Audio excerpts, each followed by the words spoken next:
एक बार एक आदमी एक बौद्ध भिक्षु के पास गया और बोला कि मैं अपने शहर का एक व्यापारी हूँ। मेरा पूरा दिन अपने व्यापार के काम में ही बीत जाता है। इस वजह से मुझे ज्यादा खाली समय नहीं मिल पाता है। ज्यादा खाली समय नहीं मिल पाने के कारण और हर समय व्यस्त रहने के कारण मुझे ज्यादा खाली समय नहीं मिल पाता है, जिससे मुझे तनाव महसूस होने लगा है। पिछले कई महीनों से मैं अपना कोई भी काम ठीक से नहीं कर पा रहा हूं। अब मेरा कुछ भी करने का मन नहीं करता है।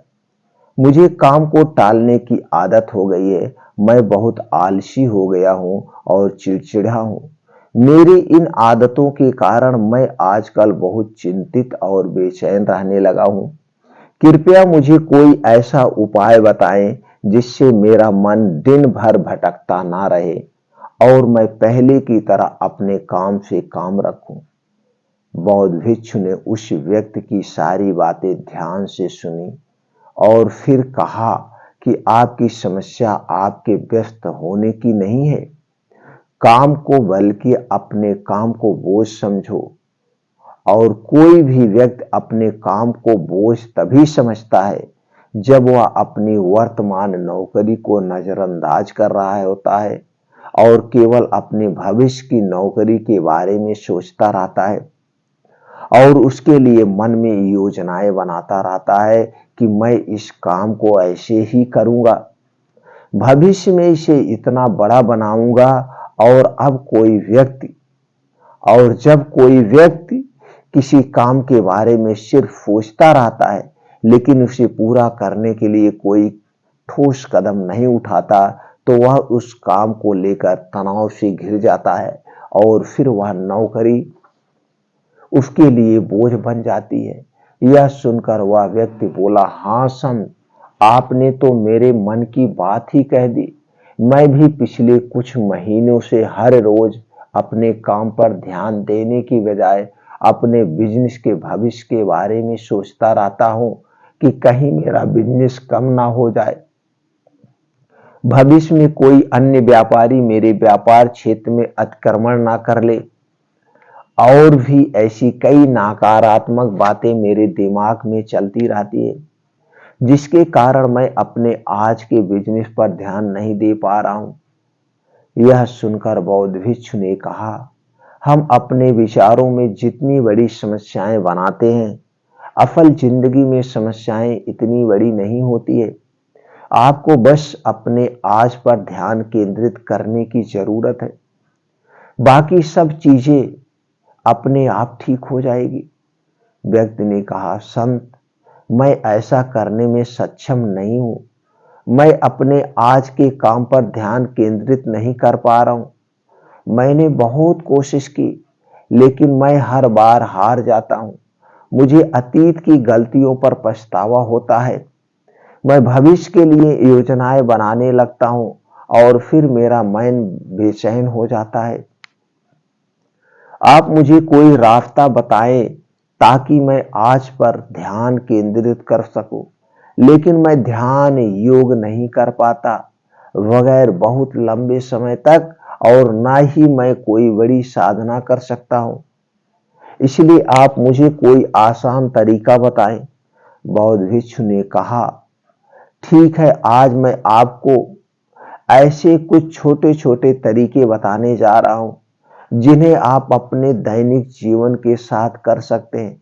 ये तरीके सुनने में बहुत छोटे लगते हैं, लेकिन अगर आपने पूरी शिद्दत से इनका पालन किया तो कुछ ही दिनों में आपको इनके सकारात्मक परिणाम दिखने लगेंगे और आप कर पाएंगे आपका वर्तमान कार्य और अधिक ध्यान से। व्यक्ति ने कहा, हाँ संत, आप मुझे वो 10 तरीके बताएं, मैं उन पर जरूर अमल करूंगा। बौद्ध भिक्षु कहने लगे, पहला तरीका, मन लगाकर खाना खाना। ज्यादातर लोग खाना खाते समय खाने पर ध्यान नहीं देते बल्कि उनका ध्यान बातचीत करने पर होना है। कोई पुरानी सोच में खोया हुआ है या किसी देखने वाली चीज में खोया हुआ है, जिसके कारण खाना खाते समय भी उनका मन बेचैन रहता है। जबकि हमें खाने की थाली में उसकी खुशबू आती है कि थाली में क्या क्या खाना परोसा गया है, खाना कैसा दिखता है। इन सभी का ध्यान पूर्वक निरीक्षण करना चाहिए और जो भोजन बनाता है और जो उस भोजन को उगाता है उन्हें मन में धन्यवाद देना चाहिए। हमें हर निवाले के साथ भोजन के स्वाद का आनंद लेना चाहिए, न कि केवल पहले निवाले के लिए। यदि आप भोजन को ध्यान से प्यार से लेते हैं तो भोजन समाप्त होने के समय आपका मन पूरी तरह से शांत हो जाएगा और आप अंदर से खुशी महसूस करेंगे। और यही कारण है कि पुराने भारतीय समाज में मौन रहकर भोजन करने की परंपरा रही है, क्योंकि मौन रहकर मन लगाकर भोजन करना भी ध्यान का एक तरीका है। और सिर्फ खाना खाते समय ही नहीं बल्कि आप रोजमर्रा के काम जैसे चलना, नहाना, साफ सफाई आदि भी ध्यान से करेंगे तो आप पूरे दिन खुशियों और अनंतता से भरे रहेंगे। बौद्ध भिक्षु ने कहा दूसरा तरीका यह कि आप अपनी सांसों पर ध्यान दें। सांस लेना एक प्राकृतिक और लयबद्ध प्रक्रिया है जो स्वाभाविक रूप से चलती रहती है। जब हम अपनी सांसों पर ध्यान देते हैं तो यह हमें मन से शरीर की ओर ले जाती है। परिणाम स्वरूप हम अपने विचारों के भ्रम, भय और चिंता से मुक्त हो जाते हैं और इसे आप किसी भी समय कर सकते हैं। बुद्ध द्वारा बताई गई ध्यान की विधि में बताया गया है कि अपनी आने और जाने वाली सांसों पर ध्यान केंद्रित करें। जब भी आप तनावग्रस्त हों या खुद को विचारों में उलझा हुआ पाएं तो तुरंत अपना ध्यान अपनी आती और जाती सांसों पर केंद्रित करें और कुछ क्षण बाद में आप महसूस करेंगे कि आप शांत हो गए हैं। आपका सारा भ्रम, आपका सारा तनाव दूर हो गया है। और यदि आप लंबे समय तक अपनी सांस रोकते हैं तो ध्यान केंद्रित करने की आदत डाल देते हैं। इससे सबसे खराब स्थिति में भी आप खुद को शांत रख पाएंगे और अपने वर्तमान कार्यों पर अधिक समय तक ध्यान केंद्रित कर पाएंगे। सांसों पर ध्यान देना हमें याद दिलाता है कि हम कौन हैं। हमें यह एहसास होता है कि हम वह विचार नहीं है जो अभी हमारे अंदर चल रहा है, बल्कि हम उससे अलग हैं, हम उससे ऊपर हैं। दोस्तों, सिर्फ अपनी सांसों पर ध्यान देने से बहुत कुछ पता चल सकता है। नए आयाम, हमारे पूर्वजों ने सिर्फ अपनी सांसों को कैसे नियंत्रित किया जाए इस पर बहुत काम किया। ऐसे काम कर सकते हैं जो सामान्य मानव जीवन से परे हैं, जबकि हम अपनी सांसों पर ध्यान देकर खुद को ऐसी स्थिति में ला सकते हैं जिससे जीवन में कोई भी उतार चढ़ाव हमें परेशान ना कर सके। बौद्ध भिक्षु ने उस व्यक्ति से कहा तीसरा तरीका है अपनी इंद्रियों से जुड़ना। हमारे पास 5 इंद्रियां हैं, नाक, त्वचा, जीभ, कान और आंख हमारे शरीर के प्रवेश द्वार है। लेकिन जब हम विचारों में खो जाते हैं तब हम अपनी इंद्रियों को महसूस नहीं कर पाते। हमारे आसपास क्या हो रहा है, गंध कैसी है, क्या आवाजें आ रही हैं, जब तक ये सभी चीजें इतनी मजबूत ना हो जाएं कि हमारा ध्यान अपनी ओर खींच ले, हम बस बेहोशी में जीते रहते हैं। इसीलिए अपने आसपास की चीजों को बहुत ध्यान से देखने की आदत डालें। जैसे ठंडी हवा को अपने शरीर से टकराते हुए महसूस करें, बगीचे में खिलते रंग बिरंगे फूलों को देखें, उसकी सुंदरता को देखें, पंछियों की आवाज सुने, कुछ देर के लिए उगते हुए और डूबते हुए सूरज को ध्यान देखें। सभी छोटी छोटी चीजें आपको आपके वर्तमान से जोड़ देंगी। अगर आप अपने जीवन में शांति और आनंद का अनुभव करना चाहते हैं तो आपको अपने आसपास की चीजों पर ध्यान देना होगा। आपको एक पल रुक कर देखना होगा, उन्हें प्यार से देखें और उन्हें महसूस करें। बौद्ध भिक्षु ने कहा कि चौथा तरीका यह है कि अपने मन में उठने वाली नकारात्मक भावनाओं का निरीक्षण करें। परेशान होना, निराश होना या गुस्सा आना इंसानों में आम बात है, लेकिन हमें ऐसी भावनाओं में नहीं बहना चाहिए। लेकिन जब भी हम ऐसा करते हैं, किसी तरह का हमारे अंदर नकारात्मक भावनाएं, तो हमें इन भावनाओं पर ध्यान देना चाहिए। जैसे जब आपको गुस्सा आता है या कुछ गलत करने का मन करता है, तो उस वक्त आपके मन में किस तरह के विचार उठ रहे होते हैं, तो थोड़ा रुकिए। थोड़ी देर में आपको लगेगा कि आप वो विचार नहीं है, आप उनसे अलग हैं।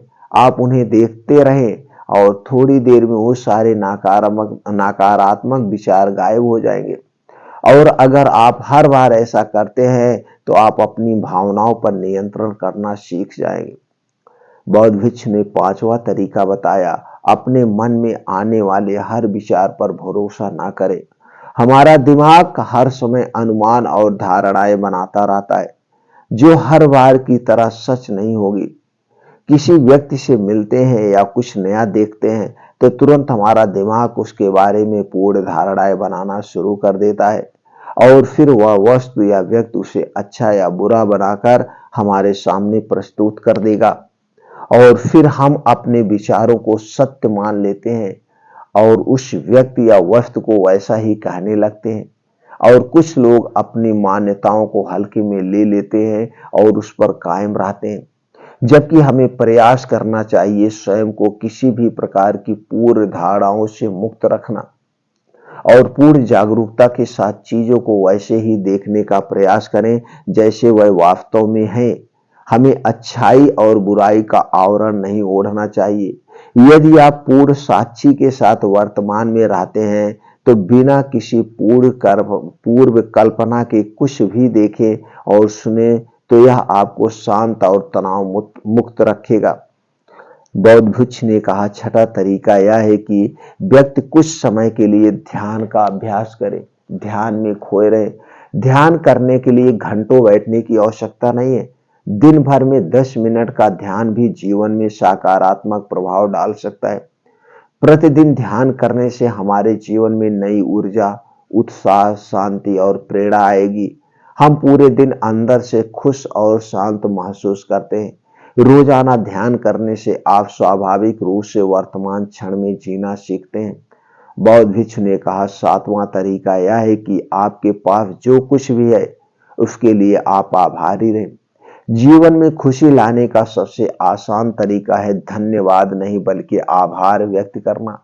केवल वही चीजें हमारे पास होती हैं जो हमें वास्तविक आनंद देती है, लेकिन जो हम पाना चाहते हैं हम उसे पाने का रास्ता भी देखना शुरू कर देते हैं, क्योंकि कृतज्ञता से भरा हृदय समस्याओं पर नहीं बल्कि समाधानों पर ध्यान दे केंद्रित करता है। आपके पास जो कुछ भी है उसके लिए अदृश्य सार्वभौमिक शक्ति को धन्यवाद देने से आपका जीवन जादुई रूप से बदल सकता है। आपको यह सोचना चाहिए कि आप कितने भाग्यशाली हैं कि आपके पास एक निश्चित चीज है। उदाहरण के लिए आपके पास एक वंशानुगत व्यवसाय, और हम नहीं जानते कि ऐसे कितने लोग हैं जो आपके जैसा व्यवसाय करना पसंद करेंगे लेकिन उनके पास नहीं है। इसके अलावा आपको इसके लिए भी आभारी होना होगा कि आपकी थाली में भोजन है, जबकि दुनिया में लाखों लोग भूख से मर रहे हैं और मरते हैं, साधु ने कहा। बौद्ध भिक्षु ने कहा, आठवां तरीका यह है कि किसी दूसरे व्यक्ति से बात करते समय उसकी बात पूरे ध्यान से सुने, बिना यह सोचे कि हमें उससे क्या कहना है या उसे कैसे जवाब देना है।